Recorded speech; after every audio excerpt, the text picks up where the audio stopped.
Oke, bismillahirrahmanirrahim. Assalamualaikum warahmatullahi wabarakatuh. Selamat pagi, teman-teman sekalian.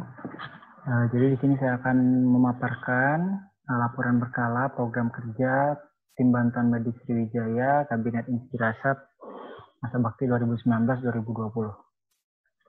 Jadi perkenalkan, saya Bramantio Teddy Hanjono sebagai Ketua Umum Tim Bantuan Medis Sriwijaya. Ini wakil saya, Mailan Alexander. Nah, jadi visi TBM Sriwijaya adalah agar terwujudnya TBM Sriwijaya yang berkarakter, profesional, dan dicintai masyarakat dalam perannya di bidang kegawat daruratan medis dan sosial masyarakat. Nah, untuk mewujudkan visi tersebut, kami mengusung 5 misi. Yang pertama, mengadakan pelatihan yang profesional di bidang ilmu kegawat daruratan medis dan kemanusiaan sehingga dapat diterapkan oleh anggota TBM Sriwijaya dalam menjalankan tugasnya. Yang kedua, memperkuat sistem kaderisasi dan internal dalam tujuan terbentuknya anggota TBM Sriwijaya yang berkarakter, menciptakan rasa kemanusiaan anggota TBM Sriwijaya melalui kegiatan-kegiatan sosial yang memupuk rasa cinta masyarakat, mengembangkan keterampilan kewirausahaan guna mencapai kemandirian finansial TBM Sriwijaya, meningkatkan eksistensi TBM Sriwijaya di tingkat universitas, wilayah, dan nasional melalui hubungan kerjasama dan promosi media sosial. Nah, ini adalah bagan kepengurusan Tim Bantuan Medis Sriwijaya.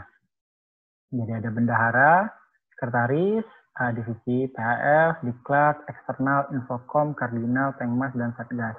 Nah, PHF ini merupakan garis koordinasi dengan bendahara. Oke, yang pertama kita bahas sekretaris. Jadi sekretaris ada 5 program kerja yang berkelanjutan. Pertama adalah LOT atau Letter of TBM Sriwijaya. Nah, ini jadi mendata surat keluar yang dibutuhkan TBM Sriwijaya dan menerima dan mensosialisasikan surat masuk. Jadi simpelnya adalah mendata surat yang keluar dan masuk TBM Sriwijaya. Ini telah terlaksana sampai hari ini. Itu sudah tercapai 79,48%, tapi masih bakal bertambah karena belum sampai akhir kepengurusan. Untuk evaluasi kegiatan, jadi solusinya itu sekretaris itu harus follow up sekretaris divisi maupun anggota-anggota yang lain itu lebih gencar lagi. Kedua adalah PENS atau pengarsipan nomor sertifikat. Nah, ini adalah sertifikat yang keluar dari TBM Sriwijaya, ini nomor-nomornya didata semua. Sampai saat ini sudah tercapai 100%. Ketiga adalah bank data. Jadi bank data ini menyimpan dan mengarsipkan berkas TBM Sriwijaya kepengurusan 2019-2020 dalam Google Drive. Jadi setiap proposal ataupun surat yang masuk dan lain-lain itu dimasukkan ke dalam satu Google Drive agar bisa diakses oleh anggota TBM Sriwijaya kepengurusan tahun ini maupun kepengurusan yang akan yang tahun depan agar bisa melihat apa-apa saja yang harus diperbaiki ke depannya. Oke, sampai sekarang sudah tercapai 66,3% karena masih banyak kegiatan-kegiatan yang belum dilaksanakan. Contohnya ini eksternal yang baru 2 dari 4 kegiatan, maupun divisi-divisi yang lain juga masih banyak yang belum terlaksana. Nah, ini adalah inventaris dan pinjaman barang TBM Sriwijaya. Jadi TBM Sriwijaya kan punya cukup banyak inventaris, mulai dari alat-alat medis, sampai untuk pengecekan kesehatan 3-in-1, stetoskop, atensi, dan lain-lain. Nah, ini jadi dibuatkan inventaris dan kalau ada yang meminjam dan lain-lain itu didata semua di sini. Sudah tercapai 100% karena baru untuk sampai sejauh ini baru ada 1 surat masuk untuk peminjaman manajemen RJP dari AMSA. Nah, ini adalah scander atau schedule of calendar. Kegiatan proker ini merupakan proker di awal tahun, jadi sekretaris itu membuat kalender kegiatan selama 1 tahun itu apa saja yang akan dilakukan oleh TBM Sriwijaya. Ini sudah terlaksana dan kalender itu sudah dipakai untuk proglob dan lain-lain. Kita lanjut ke bendahara. Untuk bendahara, jadi proker utama itu ada 3, ada financial management, caution, dan reporting. Nah, untuk di tahun ini kan kami menghapuskan divisi Danus dan menambah jumlah bendahara. Nah, jadi beban Danus itu dibebankan kepada bendahara sekarang. Jadi ada proker seperti diktat, emblem pelatihan, goodie bag, outfit, dan lain-lain itu termasuk di dalam prokernya bendahara sekarang. Nah, juga dimasukkan di laporan kali ini adalah data pemasukan dari PHF dan juga data pengeluaran dari divisi Danus, karena PHF kan satu garis lurus, satu garis koordinasi dengan bendahara. Yang pertama itu financial management, merupakan program kerja bendahara yang mencakup penyusunan rencana strategis dan rancangan dana kerja tahunan yang dikoordinasikan bersama ketum dan waketum. Oke, jadi sudah terlaksana 100%. Yang kedua adalah caution atau consulting cash for casing and budget execution. Nah, ini merupakan program kerja yang bergerak dalam mengumpulkan iuran kas, pembayaran uang kas ke PT BMKI, pokoknya seluruh budgeting itu terdata di sini. Sampai sekarang 75%. Ini yang belum terlaksana itu membayar iuran kas PT BMKI Pusat, PT BMKI Wilayah juga belum, tapi akan segera dilunasi.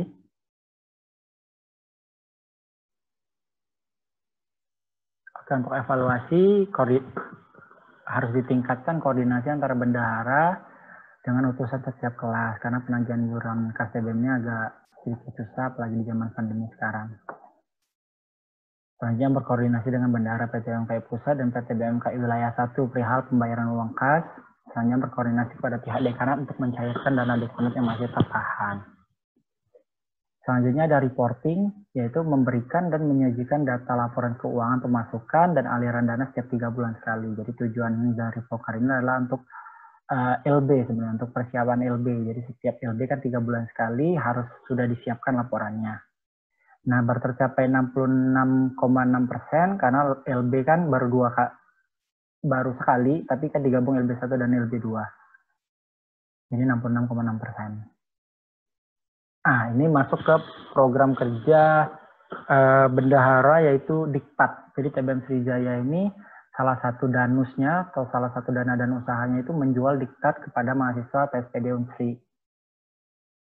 Nah, sampai sekarang baru tercapai 47,1%. Ini diakibatkan karena baru 6 blok dari total 14 blok yang harus dijual. Karena angkatan baru kan juga baru masuk. Angkatan 2020 baru masuk kuliah. Jadi masih berjalan. Nah, untuk evaluasi kegiatan, ini ada beberapa parameter yang tidak tercapai seperti keuntungan minimal 20%. Nah, ini ada yang kurang dari 20% karena penjualannya tidak sebanyak yang diperkirakan. Dan juga ini menjual minimal 30 diktat setiap bloknya juga tidak tercapai. Apalagi 3 bulan terakhir karena pandemi, jadi tidak bisa memaksakan.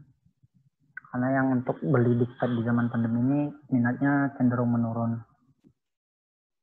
Jadi solusinya itu mengupayakan promosi pada target pemasaran itu lebih digencarkan lagi. Nah, ini emblem pelatihan bekerja sama dengan Diklat. Jadi Diklat melaksanakan pelatihan, bendahara yang membuat emblemnya. Emblem ini jadi sebagai tanda bahwa anggota TBM Sriwijaya itu sudah mengikuti pelatihan ini, dan ini.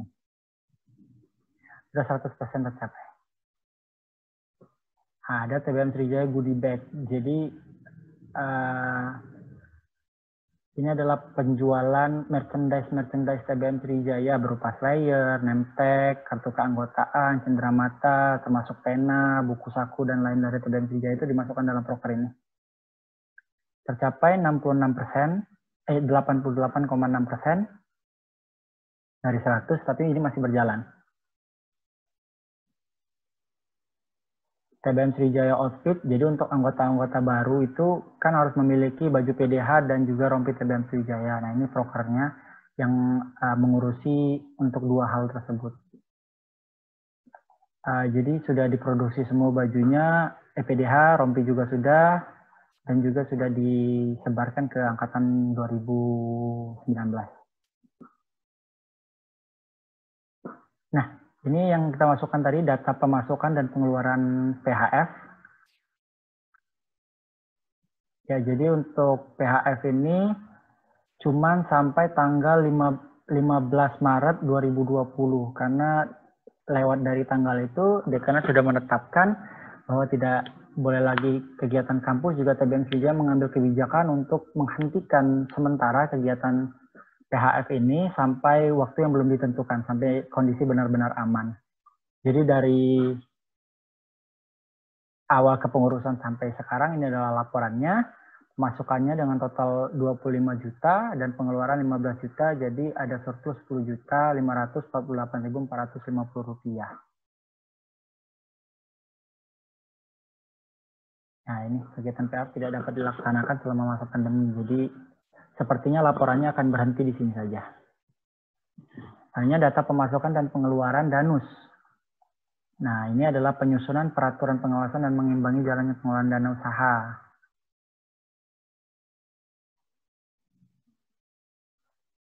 Ini dia. Jadi ini adalah pengeluaran-pengeluaran Danus. Ada modal untuk diktat, modal untuk flyer, modal untuk rompi, PDH, itu terdata di sini. Jadi total pemasukannya itu ada 69 juta, total pengeluarannya itu ada 61 juta. Jadi sekarang yang ada di uang kas sekarang itu ada sekitar 7.349.225 rupiah. Nah, untuk evaluasi kegiatan, kerjasama dan koordinasi saat menjalankan saat TBM Sriwijaya itu harus ditingkatkan lagi, karena beberapa BPH secara inisiatif tuh terlibat.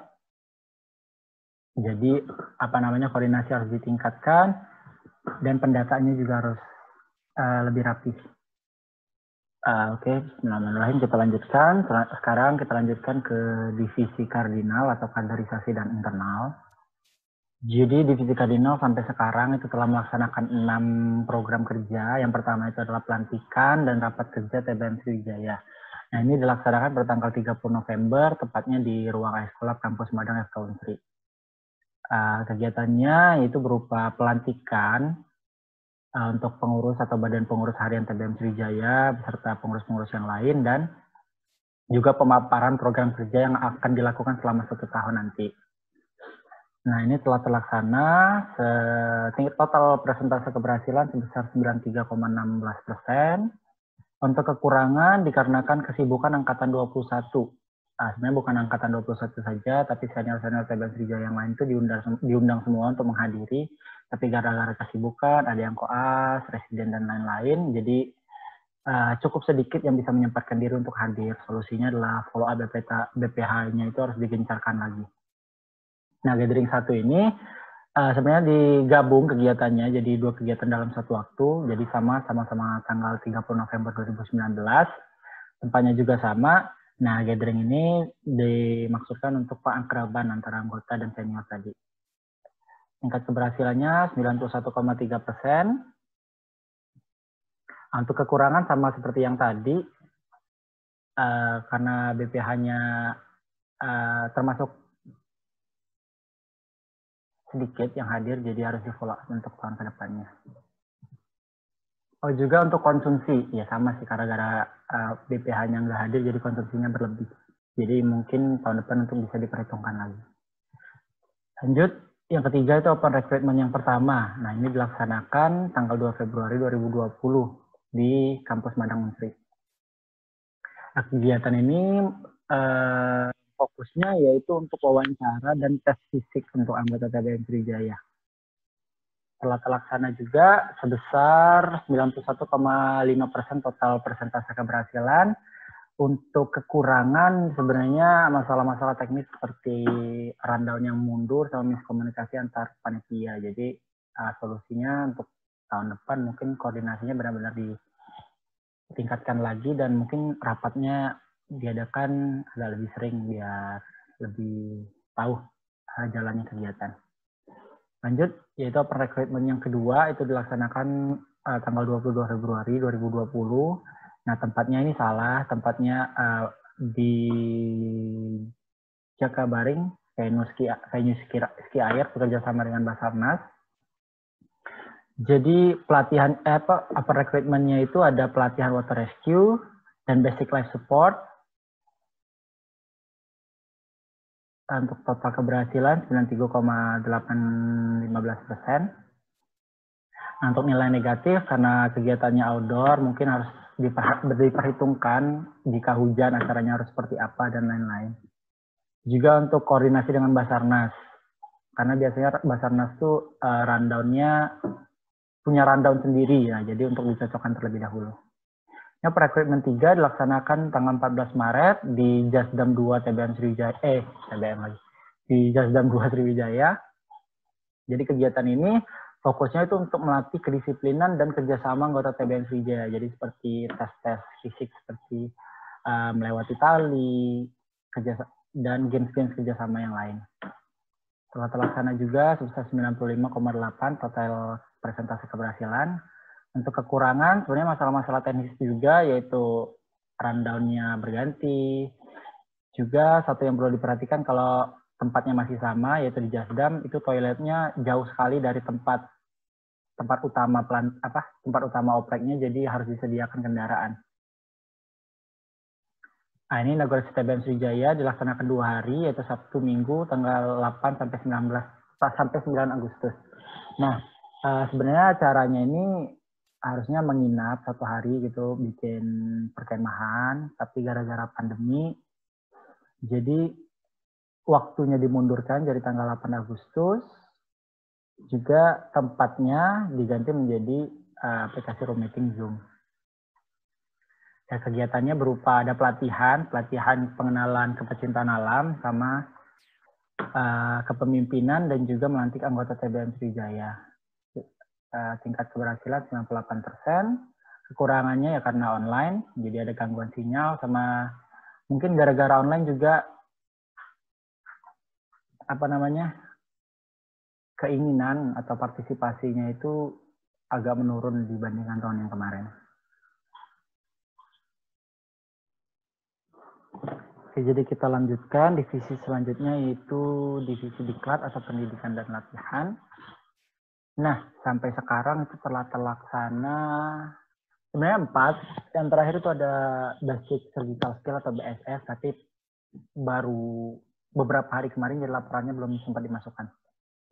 Nah, yang pertama itu adalah pelatihan penanganan kasus PKK. Nah, pelatihan penanganan kasus PKK ini dilaksanakan untuk pelatihan dan manajemen kasus-kasus apa saja yang sering terjadi ketika PKK, baik itu di universitas maupun di fakultas. Nah, kegiatan ini berbeda dari tahun sebelumnya, atau kami mengusung format baru, yaitu jadi kami mengundang perwakilan setiap fakultas untuk datang dan bisa berpartisipasi. Jadi karena fakultas kedokteran itu seperti punya tanggung jawab ketika PK2 nanti, nah jadi kami mengusung kenapa tidak kita undang saja fakultas-fakultas lain untuk latihan bersama. Jadi paling tidak punya dasar lah untuk jika ada korban nanti di PK2 bagaimana cara penanganan awalnya. Kegiatan ini bermitra dengan KSR PMI Unsri. Dilaksanakan pada tanggal 18 Januari 2019 di Skora Country. Nah, jadi alhamdulillah setelah kami undang, kami jelaskan, ternyata fakultas-fakultas di Unsri itu antusias untuk hadir. Jadi walaupun ada yang di Indralaya, mereka menyempatkan untuk hadir dan ikut pelatihan. Ya, jadi dari kegiatan ini kami juga bisa memperkenalkan TBM Sriwijaya itu di lingkungan Unsri. Tercapai 74,3% karena kesalahan-kesalahan teknis seperti rundown yang molor. Karena waktu itu hujan, jadi kita harus menunggu perwakilan dari fakultas-fakultas lain kan. Nah, seperti rundown, ketepatan datang waktu peserta, nah itu benar-benar mengurangi dari presentasi keberhasilan dari kegiatan ini. Jadi hanya tercapai 74,3%. Nah, untuk solusi itu briefing kembali, ya tutornya juga seperti agak kebingungan karena tiba-tiba harus menyampaikan dengan bahasa awam karena ada orang-orang dari fakultas lain yang ikut. Jadi solusinya itu briefingnya itu benar-benar digencarkan lagi. Setelah itu ketepatan waktu juga diperhatikan. Yang kedua itu adalah pelatihan resusitasi cairan dan intubasi. Ini dilaksanakan pada tanggal 18 Januari 2020 di kelas Gamma, Beta, dan Gamma 2018, Beta 2015, dan Gamma 2016. Nah, sasarannya itu angkatan 22 bekerja sama dengan Departemen Anestesi RSMH. Jadi kita pelatihan bagaimana cara resusitasi dan intubasi. Setelah dilaksanakan tercapai 90%. Ini disebabkan karena evaluasi tidak dilakukan karena permintaan dari dokternya, karena mungkin waktunya sudah mepet dan tidak menyiapkan pertanyaan-pertanyaan. Juga materi penunjangnya itu harusnya sudah diperoleh dari perkuliahan kan, tapi untuk pelatihan ini ternyata lebih dulu dilaksanakan. Jadi untuk tahun kedepannya mungkin bisa disesuaikan jadwal kuliah. Jadi kita dapat materi dari kuliah dulu, baru dilakukan pelatihan ini. Jadi post-testnya itu bisa dilaksanakan. Lanjut, itu adalah ini ada pelatihan Basic Life Support atau BLS. Nah, ini untuk sasarannya itu angkatan 23 TBM Sriwijaya, dilaksanakan pada tanggal 7 Maret 2020 di ruang kelas di ruang skill lab FK Bukit. Kemitraannya itu dengan Departemen Anestesi lagi. Departemen Anestesi sepertinya antusias, ya mereka mengirimkan beberapa residen, juga meminjamkan manekin dan lain-lain. Artinya tercapai sekitar 99,5%. Untuk kekurangan ini jadi banyak peserta itu pulang setelah selesai simulasi OSC, sehingga acara penutapannya itu agak sedikit kosong. Jadi untuk kedepannya mungkin rundown-nya bisa diatur atau diingatkan lagi jadi untuk tidak pulang sebelum acara selesai. Ada satu lagi program diklat yaitu persen atau pelatihan kepecintaan alam, tapi karena mengingat situasi dan kondisi pandemi ini, jadi kegiatan tersebut digabungkan dengan inaugurasi, tapi laporannya belum ditampilkan di PPT ini. Mungkin nanti untuk LPJ-nya akan segera disusulkan. Oke, kita lanjutkan ke divisi Pengmas. Jadi Pengmas atau pengembangan masyarakat. Jadi sampai sekarang baru terlaksana 2 program kerja dari 4 program kerja. Nah, yang pertama itu adalah pemberdayaan komunitas. Nah, pemberdayaan komunitas ini adalah program baru usungan kepengurusan tahun ini, yaitu kegiatan pembinaan suatu komunitas masyarakat, mencari permasalahan yang ada di komunitas tersebut dan mencari solusinya, dan harus ditanggulangi permasalahannya tersebut dalam 1 tahun kepengurusan kalau bisa. Nah, jadi di sini kami tempatnya berada di Pesantren Kampung Tauhid Sriwijaya, itu Kecamatan Ogan Ilir di Jalan Lintas Palembang Indralaya. Sasarannya itu santri di pesantren tersebut. Nah, kami di program kerja ini kita bermitra dengan Dekanat Universitas Sriwijaya dan UPPM atau Unit Penelitian dan Pengabdian Masyarakat. Nah, UPPM ini diketuai oleh Dr. Indri, jadi kami bekerjasama dengan Dr. Indri. Dan satu lagi lupa ditulis ini adalah Departemen Dermatologi dan Venerologi RSMH, itu bersama Dr. Indah. Nah, jadi kegiatannya itu berupa kami sudah melakukan survei awal, menjalin kerjasama dengan Kampung Tauhid. Jadi didapatlah permasalahan, yaitu banyak masalah tentang kulit, yaitu banyak skabies dan masalah-masalah kulit lainnya yang biasa terjadi di pesantren. Nah, jadi kami melakukan survei. Minggu depannya kami dan rombongan UPPM dan juga rombongan dari Departemen Kulit RSMH, ada Dr. Indah dan residen-residennya, itu melakukan pengobatan massal. Jadi seluruh anak-anak dikumpulkan dalam satu aula, didata siapa saja yang kena dan dilakukan pemeriksaan fisik lengkap untuk setiap anaknya dan diberikan obat lengkap juga. Nah, harusnya setelah kegiatan tadi itu ada follow up setiap 2 minggu sekali. Kita cek apakah keluhan anak tersebut berkurang atau tidak sampai benar-benar sembuh. Tapi karena kondisi sekarang yaitu pandemi, jadi kegiatan tersebut tidak bisa dilaksanakan karena pesantrennya juga ditutup oleh lembaga yang berwenang. Pesantrennya juga mengambil kebijakan yaitu mengembalikan santri-santrinya ke orang tuanya masing-masing. Oh ya, satu lagi, kerjasama program kerja ini juga bekerjasama dengan FKG Unsri. Nah, jadi FKG juga melakukan sosialisasi dan pengobatan. Jadi kalau ada gigi berlubang dan lain-lain itu didata, diberikan sikat gigi, pasta gigi, dan perawatan-perawatan gigi yang lainnya.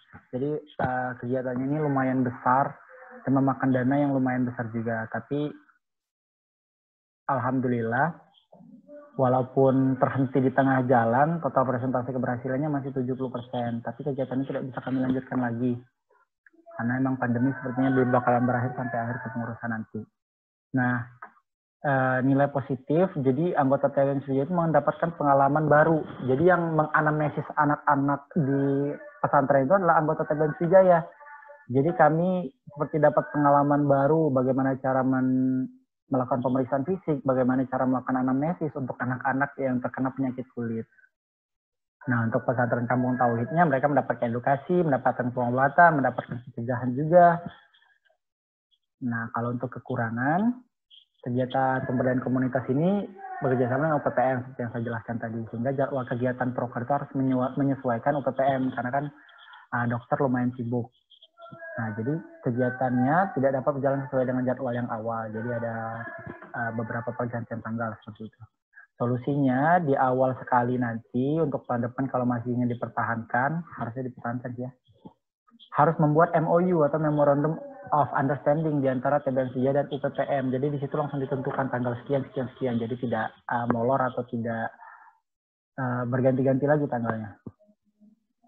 Nah, yang kedua itu donor darah. Nah, donor darah ini juga seharusnya dilakukan secara langsung kan. Jadi sudah dihubungin, jadi PMI sudah dihubungin dan lain-lain, tapi ternyata kebijakan kampus tidak mengizinkan karena pandemi tadi.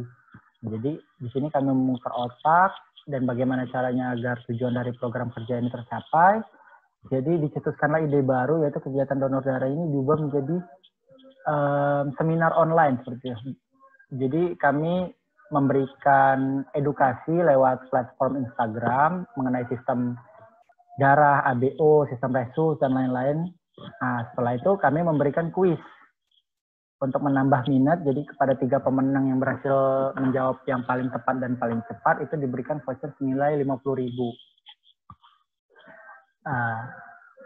Jadi kegiatannya telah terlaksana, alhamdulillah tercapai 100%. Total presentasi keberhasilan.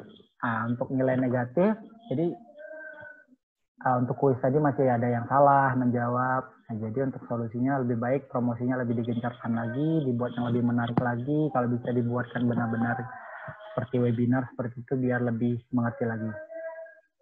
Oke, untuk Pengmas itu saja. Kita lanjutkan ke divisi selanjutnya. Selanjutnya adalah divisi Infokom atau Informasi Komunikasi.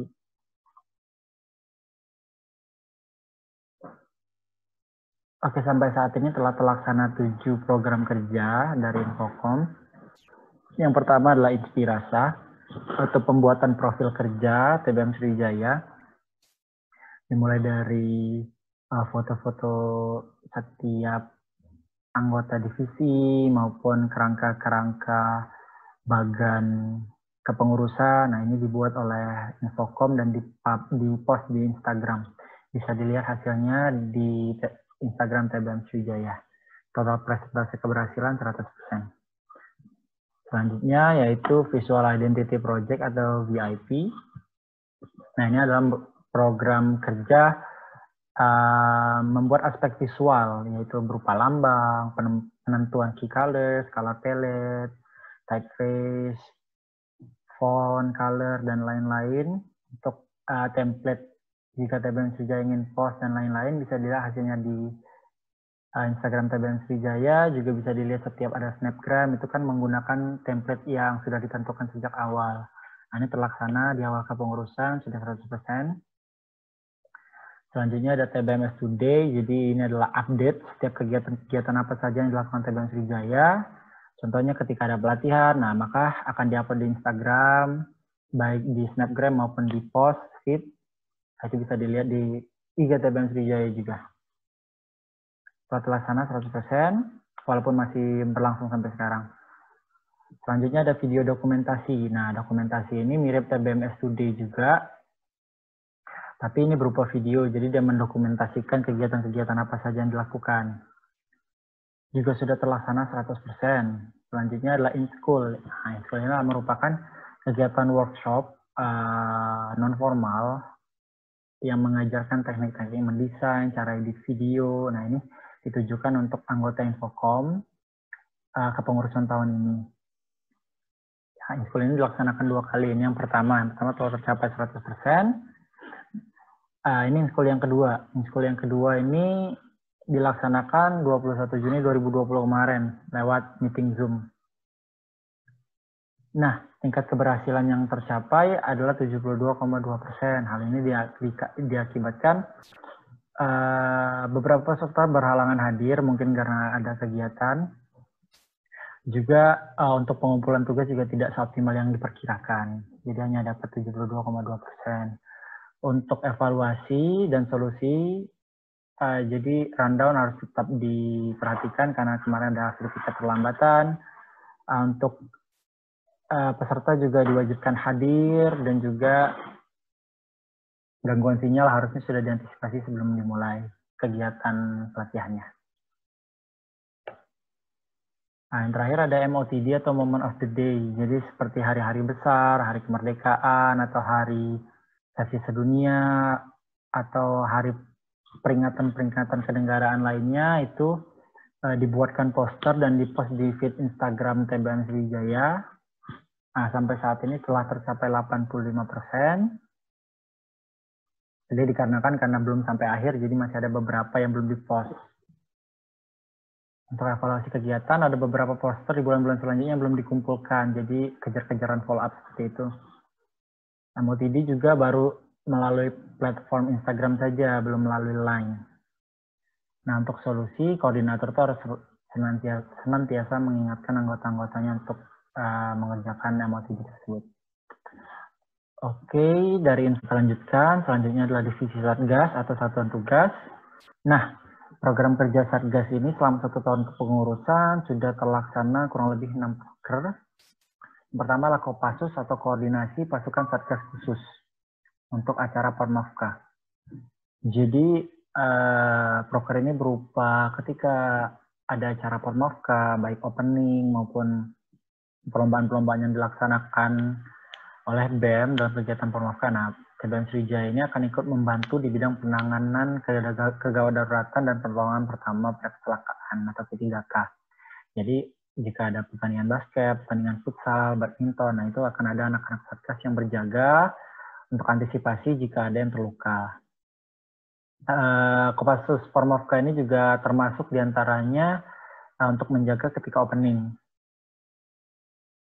Ya, pelaksana dari Kopassus ini angkatan 22 dan 23. Nah, sudah terlaksana, tapi karena terhenti di tengah jalan, karena program Pormafka yang juga berhenti, maka hanya tercapai sekitar 71,27%. Rata-rata berkurang di sini 20%, tidak dapat karena setiap anggota Satgas menghadiri minimal 3 kali setiap pelaksanaan, namun belum mencapai 3 kali karena memang pertandingannya juga berhenti di tengah jalan, jadi tidak bisa mendapatkan poin maksimal. Setelah itu setiap anggota angkatan 23 menghadiri minimal 1 kali dalam pelaksanaan. Nah, itu juga karena acaranya berhenti di tengah jalan tidak bisa didapatkan poinnya. Untuk evaluasi biasanya memang karena ini suatu program yang besar melibatkan seluruh anggota TBM Sriwijaya, jadi komunikasi antar koor cabur dan anggotanya itu tetap harus ditingkatkan, follow up, terus inventaris tas P3K juga harus benar-benar dibagi, karena kan olahraga-olahraganya ada yang bertabrakan jadwalnya. Oke, kita lanjut. Yang kedua adalah Kopassus, tapi untuk open recruitment TBM Sriwijaya. Nah, TBM Sriwijaya kan ada 4 kali rangkaian oprek, R1, R2, R3, dan inaugurasi. Nah, untuk rangkaian OR ini sudah terlaksana, akan dijaga atau ya tim Satgas akan memantau dan mengamankan jika ada korban-korban jika ada anggota-anggota oprek yang terluka pada saat pelaksanaan. Setelah dilaksanakan 3 kali, presentasi keberhasilan 100%. tanggap bencana. Nah, jadi TBM Sriwijaya itu akan mengirimkan bantuan berupa tenaga kalau diizinkan, paling tidak akan mengumpulkan dana dan barang, biasanya sih dana. Nah, tanggap bencana ini selama satuan kepengurusan baru ada satu kali, yaitu tanggal 2 Januari 2020, itu korban banjir di Jakarta. Nah, setelah ini alhamdulillah kita tidak lagi mendapati bencana-bencana yang besar yang membutuhkan bantuan.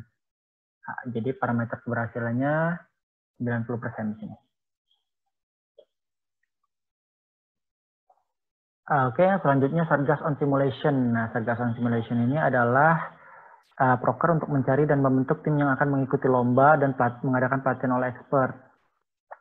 Nah, ini sudah dilaksanakan, pelatihannya malah sudah pernah dilaksanakan 2 kali atau 3 kali, tapi untuk daftar lombanya juga sudah daftar, yaitu di Universitas Muhammadiyah Jakarta, namun karena pandemi, jadi uangnya di-refund dan lombanya dibatalkan. Tapi untuk persiapan dan lain-lain sudah 100%. Selanjutnya ada maintenance TBM Sriwijaya Kit. Nah, jadi inventaris tadi itu di maintenance sama anak-anak Satgas. Jadi setiap dipakai itu akan didata apa saja yang terpakai, masih ada sisa berapa, dan kalau kurang akan ditambah lagi stoknya, jadi seperti itu. Sampai saat ini baru tercapai 40%, karena mendata LB kan baru sekali, jadi ini belum dapat poinnya. Terus juga buku laporan ini menunggu, masih belum terlaksana karena H-7 Mubes. Nah, ini masih punya waktu sekitar 1 bulan lagi. Nah, ini adalah Kopassus on Duty. Jadi Kopassus on Duty ini, TBM Sriwijaya itu sering kali bekerja sama dengan pihak-pihak luar, baik bekerja sama untuk pelatihan atau cek kesehatan gratis, bakti sosial akbar. Nah, makanya kami buatkan semacam proker, yaitu Kopassus on Duty, jika ada pihak-pihak luar yang membutuhkan bantuan TBM Sriwijaya. Untuk sampai sekarang sudah ada 2. Yang pertama itu Liga Basket, SPBL Liga 1. Nah, itu tim Satgas turun untuk mengawal pertandingan tersebut. Pertandingan di Kenten, pertandingan basket. Untuk presentasi keberhasilannya 100%. Nah, yang kedua ada proker yang besar juga. Ini adalah Kopassus on Duty untuk Palembang Bermakna, yaitu ada talk show bermakna dan juga konser bermakna. Dalam hal ini konser dari konser Solo Raisa kalau nggak salah, ya benar. Jadi TBM Sriwijaya jaga konser di situ. Jadi kita mengamankan satu stadion, satu gedung PSCC agar tidak terjadi korban yang tidak diinginkan. Kalau ada yang jatuh atau ada yang sleo atau ada yang shock dan lain-lain, di situ TBM Sriwijaya menyebar tim dan mengamankan lokasi. Ini juga tercapai 100%. Nah, ada program kerja yang tidak bisa dilaksanakan karena pandemi. Yang pertama adalah Kopassus on PKKF Country. Nah, harusnya ya di PKKF Country itu TBM Sriwijaya jaga untuk mengamankan baik fakultas FK maupun fakultas-fakultas yang lain.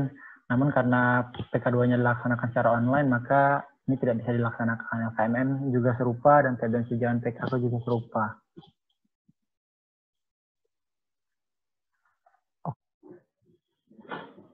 Oke, yang terakhir adalah divisi eksternal. Nah, jadi untuk divisi eksternal ini bukan baru sih, sudah 2 program kerja yang terlaksana. Yang pertama itu adalah delegation for TBM Sriwijaya. Nah, TBM Sriwijaya ini kan menginduk pada organisasi nasional yaitu PT BMMKI. Nah, PT BMMKI itu melaksanakan sekurang-kurangnya ada 5 kegiatan nasional dan wilayah dalam 1 tahun kepengurusan. Nah, jadi program ini bertujuan untuk mendata dan memfasilitasi anggota-anggota TBM Sriwijaya yang ingin mengikuti acara tersebut. Oke, jadi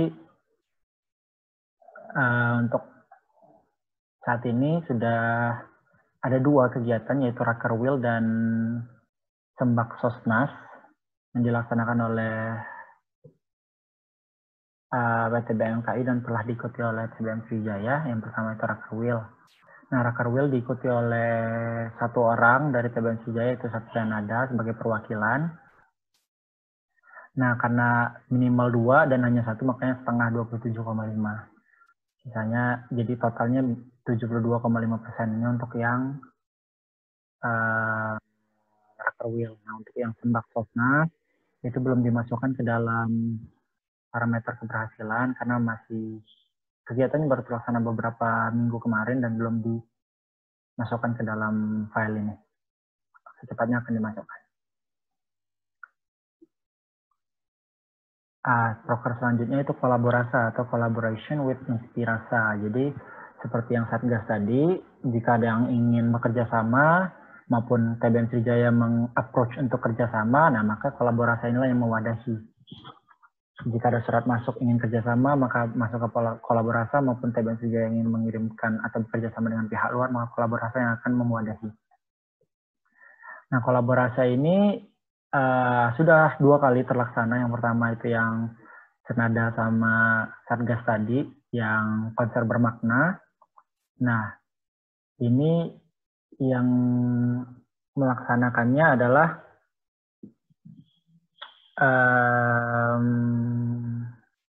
Oktras Indonesia, sama satu lagi itu ada yang on top. Ya, tercapai 100%.